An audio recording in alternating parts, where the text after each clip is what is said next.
Hello everybody and welcome back. We are doing the Opus 18 ice set review now. If you guys have been enjoying this, don't forget to leave a like and leave a comment on what your favorite cards are so far this set. And your thoughts on ice in general. I'd really love to hear your take on everything. But yeah, lots of cool cards here. I think ice is finally getting into a place where I can start moving back to it and make me want to play it. I mean, all of last set I played wind, water, earth, and fire, I think. I'm hoping this set I can actually get around to playing ice and lightning some more.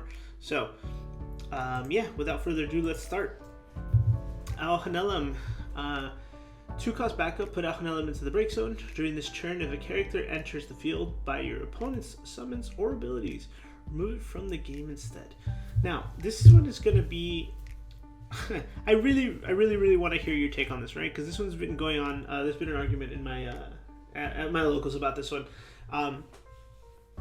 Now, I know Ice needed this, right? Because Ice's only other counters are like for summons, and I think it has an auto counter, but it's locked to a terrible card, and it's an S, so it's not really that good. I'm not sure either. I have to double check. But this one is kind of like a sure way to help protect them from, the warping and, kind of swarming and kind of stuff like that. The real question is, though, do you think it's going to be enough, and do you even play it, right? Like, are you going to be keeping this card out and just active all the time and not kind of like lose that CP all around, all the time and stuff like that until you set up and you've kind of like reduced your opponent's hand? Or what's the situation here? Please tell me your thoughts on this one. I personally like this one. I think the card is definitely going to see play. I guess I understand that it's Alhanellum and not, a Uke or whatever. So he's unique in that regard. But I think it would have been stronger if he was, multiples. If you could have multiples on the board and kind of just hold your opponent back, and that way you're not limited to kind of crushing or holding onto this, kind of like how you always have up your Leo up, or you always have your summoner up. Now Alhanellum's always going to be up, or the Althan, things of that nature. So I think it's a good card. I think it's strong. We'll see if it's enough, honestly, for the rest of the meta. Weiss Schwartz over here. When your opponent discards one or more card due to your summon or ability, choose a character, dull it and freeze it. At 5 damage, he gains 1,000 power and cannot be chosen by your opponent's summons or abilities. Pretty average, I guess. He's just a forward Biblos with some protection later. I don't know. 7 is always going to be...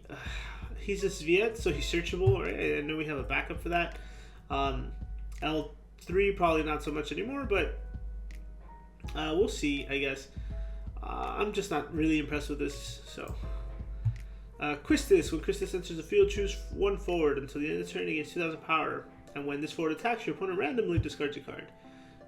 Yeah, we like that effect. That's a solid effect. A little buff and a little like disruption. Very good. Cheap, so doesn't matter if she dies. Can be reused. 8, category 8. So I like that very much as well. Ku Chespel. When Ku enters the field, each player selects one card from their break zone and adds it to their hand. Then each player discards one card. For an EX Burst, I don't know if this one will replace the other ones, but yeah, no, it's not good. I never want to give my opponent an option to go back into his break zone for any reason. It's kind of why we were so like anti Seraphi, I think its name was, the walk character back in the days. Some people played it at 3, some people chose not to play it because they don't want any reason for my opponent to get anything back at all. And with the way the break zone hate is right now, I mean, you could play this assuming you're sitting on the Edward, right? Probably to counter it. Like, enters, we both pick one, remove it, and then he has to discard a card anyway. I mean, I guess there's that always, but it's a lot of interesting CP for some cards, for some comboing there. So we'll see if he ends up making his way. Maybe the turbo discard might actually be back, and this kind of gets us there. We'll see. Black Mage. This is the very standard backup from this. Like I said, Ice is probably going to be one of the ones that benefit most from this. Being able to just pitch it and draw a card or whatever, like tap and draw a card, instead of actually using it and curving out. But yeah, standard unit is fine. Krista from 8. I vaguely remember this. When Krista enters the field, your opponent randomly discards one. Until the end of the turn, Krista also becomes a forward of 8,000. You can only use this ability if your opponent has 2 or less cards in their hand. Being able to... The conditional to become a forward is rough, right? Like, in a strong deck, this card never comes out to battle. So, I like the randomly discarding cards, right? That kind of like takes, adds the disruption and the chaos to the mix, but unless you're heavily focused on discard, like, he's not going to be in there. So Shiva, it's summon. Oh, okay, it's the ice version of this type of summons. Remove 10 ice cards. Break for the break summon as the extra cost. Choose a forward, dull, or freeze it. If you paid an extra cost, break it instead. Yeah, I think honestly 1 CP to dull and freeze is just fine for me. Solid Shiva. Searchable from Bob Liz finally, right? I think so. Chime, a backup. Choose a forward until the end of the turn. It gains 1,000 power, and for strike, you can only use this ability if your opponent has 1 or less cards in hand. So they're kind of pushing that, like, all these conditions for ice more, and which is kind of why they're adding a little more discard. I mean, they always add a little more discard, but the random ones kind of seem a lot better.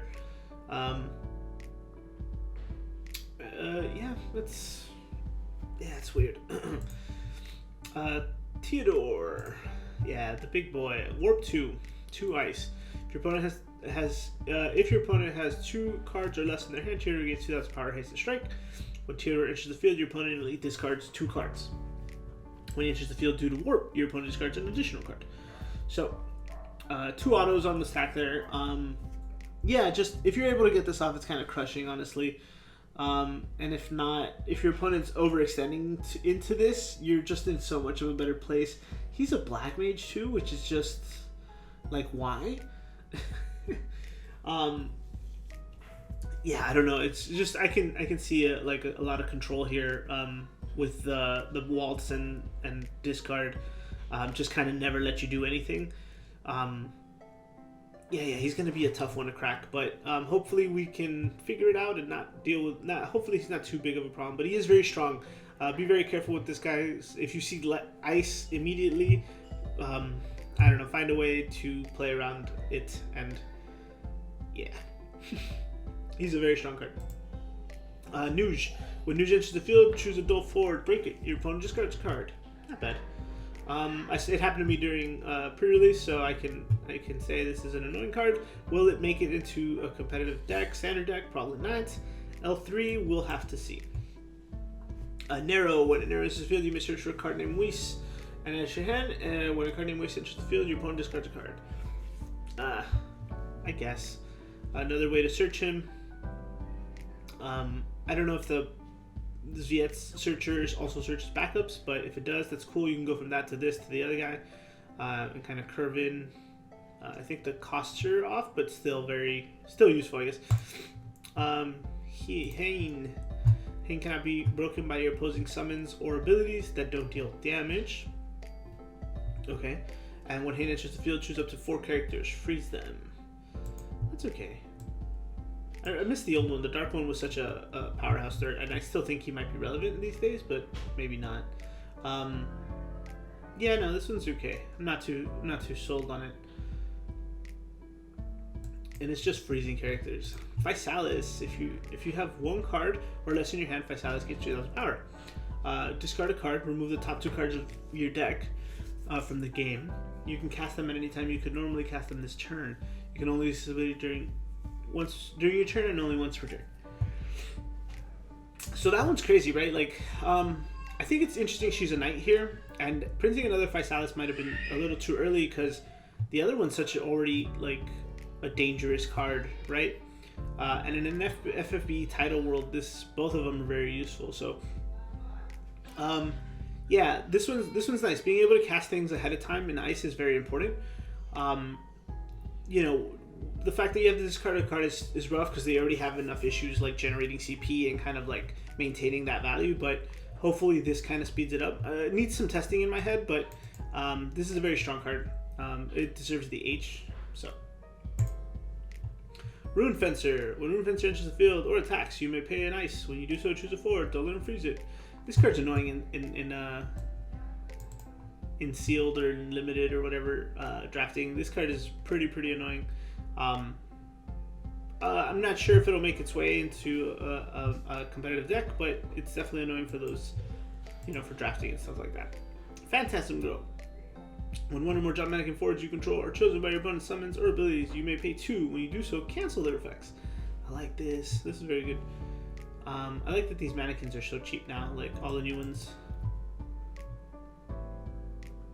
You can choose by your opponent's one or more. Yeah, as long as it's chosen, you can cancel the effect. Wow. Very good. That's a good one. It's a common. Yuna. When Yuna enters the field, your opponent selects one forward they control. Don't freeze all other forwards your opponent controls. Great Whirl. S, 2 ice, and 2 colorless. Choose a forward to deal 8,000 damage. You may duel an active Yuna. When you do so, use the special ability again. Huh.